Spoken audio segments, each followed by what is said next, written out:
भाजपा के वरिष्ठ नेता हरीश चंद्र पांडे जी ने मोदी जी के द्वारा हल्द्वानी के लिए 2000 करोड़ सौगात दी, उसके लिए खुशी जाहिर की। नमस्कार, आप देख रहे हैं welcome to Haldwani news channel और welcome to Haldwani news channel के माध्यम से हम दिखा रहे हैं इस समय हैं हम हरीश चंद्र पांडे जी के पास, जो हल्द्वानी विधानसभा से विधायक के लिए दावेदार भी हैं और इनकी चर्चाएं शहर में फैली हुई हैं। यदि बात की जाए इनके साथ संगठन की, तो इनके साथ हर वर्ग का, हर जाति का संगठन इनके साथ जुड़ा हुआ है।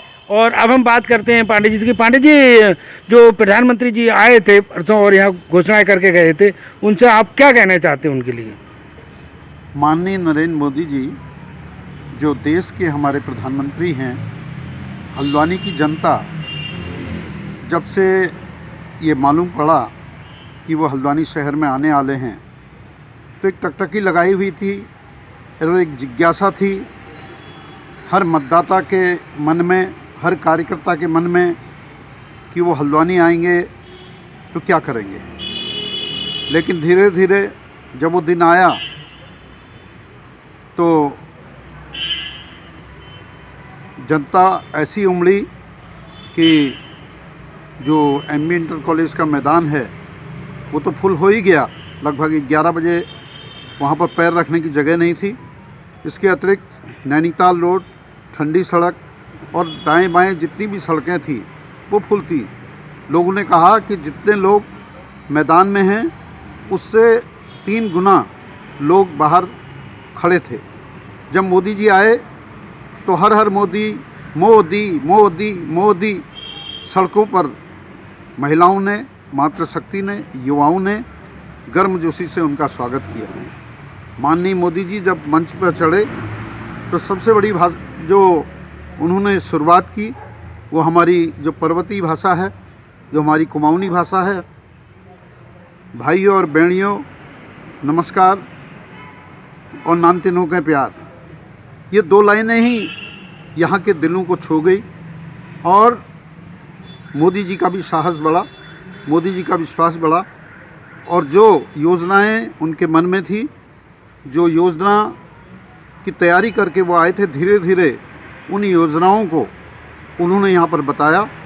और सबसे बड़ी बात है कि हल्द्वानी विधानसभा, जिस विधानसभा में वो आए थे, यहाँ के मतदाता, यहाँ के निवासी बहुत खुश हैं। महंगाई की तो महंगाई चरम सीमा पे है, तो इसे कैसे कंट्रोल करा जाएगा? देखिए, महंगाई एक ऐसा मुद्दा है, मेरा मानना यह है कि 20 साल पहले भी अगर चुनाव हुआ था तो उस समय भी महंगाई और बेरोज़गारी एक ऐसे 2 विषय हैं जो हर चुनाव पर आगे आते हैं।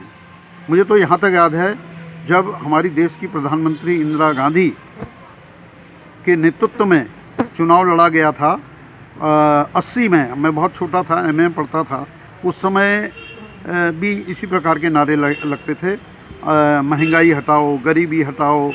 ये मुद्दे कोई मुद्दे नहीं होते, महंगाई और गरीबी। कारण है उसके पीछे, जब पॉपुलेशन बढ़ेगी, जनसंख्या बढ़ेगी तो बेरोज़गारी बढ़ेगी। और महंगाई एक ऐसा जो लोग सवाल उठाते हैं, विपक्ष बार बार उठाता है। मैं उनसे एक बात पूछना चाहता हूँ, आज से 15 साल पहले एक मज़दूर की जो दिहाड़ी होती थी 100-150 रुपया होती थी और आज वही मज़दूर 600-700 रुपये प्रतिदिन मैं खड़ा हूँ। यहाँ पर 1400-1500 रुपये पर स्क्वायर फीट की ज़मीन मिला करती थी। आज 2021 में इसी स्थान पर 7,000 से 8,000, 10,000 रुपये स्क्वायर फीट की ज़मीन हो गई, यानी कि 5 गुना महंगाई बढ़ गई। रेता जो अभी गोला खुली है कुछ दिन पूर्व, 10 साल पहले मुझे याद है कि 20 रुपये कुंटल, 15 रुपये कुंटल रेता मिलता था। आज 100 रुपये कुंटल, 90 रुपये कुंटल रेता मिल रहा है। हर चीज़ 5 गुना बढ़ गई। मैं ये एक बात और कहूँ, जो कर्मचारी, किसी भी राजकीय कर्मचारी को आप ले लीजिए, किसी भी विभाग के कर्मचारी को ले लीजिए, आज से 10 साल पहले, 15 साल पहले हमारी जो सैलरी का एक एवरेज होता था 15,000, 20,000, 18,000, 25,000 रुपये सैलरी होती थी। आज हमारे बहुत से जो सरकारी विभाग हैं उनमें 50,000, 60,000, एजुकेशन में 80,000, 90,000, 1 लाख रुपए तक लोग सैलरी ले रहे हैं। यानी कि 5 गुना हमारी इनकम बढ़ी है, क्रय शक्ति बढ़ी है।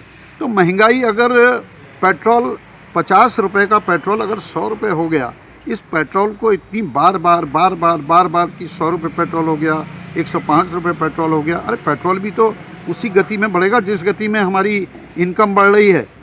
ये कोई मुद्दा नहीं है, महंगाई कोई मुद्दा नहीं है, बेरोज़गारी कोई मुद्दा नहीं है। अभी 25,000 लोगों को उत्तराखंड सरकार ने नई नियुक्तियों का आदेश निकाला है। कौशल योजना के अंतर्गत हमारे मुख्यमंत्री जी ने और हमारे यहाँ की सरकार ने बहुत सी कौशल योजना के अंदर जिला उद्योग केंद्र के माध्यम से अपने जो समूह हैं उनको लोन की फैसिलिटी दी है, रिबेट दी है, कई चीज़ों में उनको सब्सिडी दी है। और मोदी जी भी कहते हैं लोकल और वोकल की बात करते हैं। स्थानीय स्तर पर जैसे हमारा उत्तराखंड है, केवल सरकारी नौकरियों पर हम भरोसे में रहकर हम आगे नहीं बढ़ सकते। हमें आत्मनिर्भर बनना पड़ेगा, हमें हर क्षेत्र में कार्य करना पड़ेगा। जैसे पर्यटन है, आज उत्तराखंड में पर्यटन की बहुत बड़ी संभावनाएं हैं। गेस्ट हाउस जो ये अभी सरकार उसमें फैसिलिटी दे रही है, हमें केरल के लोगों को भी यहाँ से बुलाना है, हमें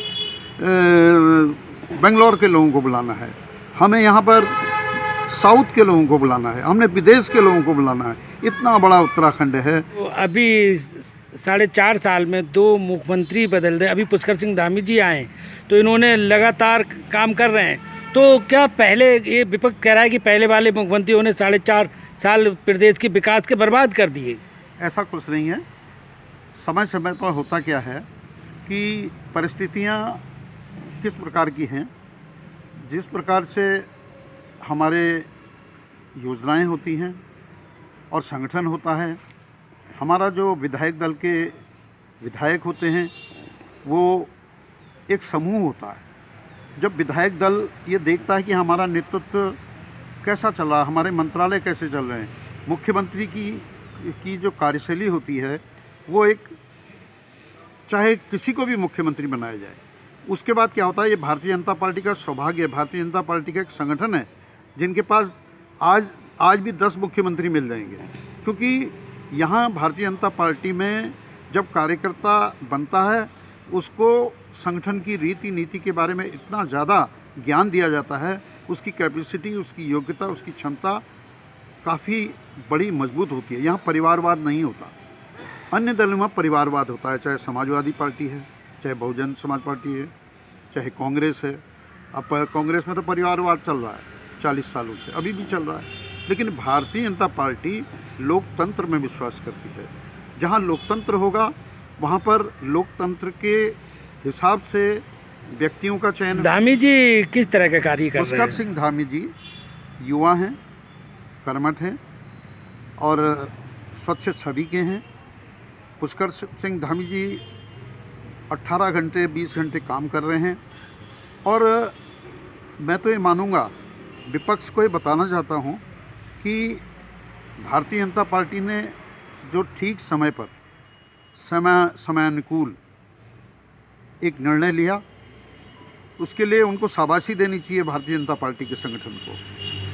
विपक्ष को पॉजिटिव बात करनी चाहिए, कि अनुकूल बात करनी चाहिए कि पुष्कर सिंह धामी जी को लाके, क्योंकि आज जनता में एक बार बार ये आवाज़ उठ रही है और बार बार लोग कह रहे हैं कि पार्टी ने एक उचित समय में सही निर्णय लिया। अब इस निर्णय को पचा नहीं पा रहा है विपक्ष, क्योंकि ये बार बार ये कहना कि भाई पहले तीरथ सिंह रावत जी थे, उससे पहले अपने त्रिवेंद्र रावत जी थे। ये सब जानते हैं, तीरथ सिंह रावत जी हमारे सांसद हैं और सांसद हैं, उन परिस्थितियों में उनको जिम्मेदारी दी गई। अब एक सांसद को फिर से चुनाव लड़ाना, सरकार का पैसा भी खर्च होता और सांसद, लेकिन 6 महीने जितना समय भी वो रहे उन्होंने बहुत अच्छा काम किया। त्रिवेंद्र जी रहे, उन्होंने भी बहुत अच्छा काम किया। आज हमारे पुष्कर सिंह धामी जी वो भी अच्छा काम कर रहे हैं। तो ये कहना कि भाई उनको क्यों हटा दिया, उनको क्यों हटा, ये संगठन का काम है, ये हमारा काम नहीं है। ये इसमें मैं ज़्यादा इसलिए भी नहीं बोल सकता हूँ कि वहाँ पर हमारा शीर्ष नेतृत्व का निर्णय है। एक शीर्ष नेतृत्व दिल्ली में बैठकर कोई निर्णय ले रहा है, 20 लोग 25 लोग 50 लोग बैठ के कोई निर्णय लेते हैं तो वो सकारात्मक निर्णय लेते हैं। इसलिए लोकतंत्र में सबसे बड़ी बात है कि भारतीय जनता पार्टी लोकतंत्र में विश्वास करती है। और लोकतंत्र आधारित निर्णय लेती है, और लोकतंत्र के आधार पर ही तो आज नरेंद्र मोदी जी हमारे देश के प्रधानमंत्री हैं। एक चाय बेचने वाला व्यक्ति, एक साधारण व्यक्ति का, परिवार का व्यक्ति आज देश का नेतृत्व कर रहा है।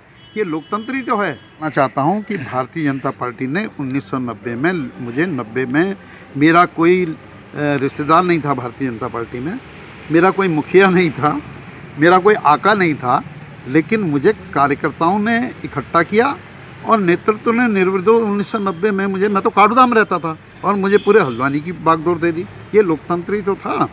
और 3 साल बाद फिर मुझे भारतीय जनता पार्टी ने अध्यक्ष बनाया। मेरा कहने का अर्थ ये है 1990 से 2021 तक कम से कम हल्द्वानी शहर में 2 और 7 कम से कम 11 नगर अध्यक्ष तो बन ही गए। 11 यानी कि 30 साल में 11-12 नगर अध्यक्ष बन गए। ऐसी 5-6-7 जिलाध्यक्ष बन गए। लेकिन कांग्रेस में आज देखा जाए पिछले 10-15-20 सालों से एक ही जिलाध्यक्ष बने हैं। मैं अगर पूछा चाहूँगा कि लोकतंत्र के आधार पर संगठन को क्यों नहीं चलाते भाई? लोकतंत्र के आधार पर संगठन को भी तो चलाना चाहिए।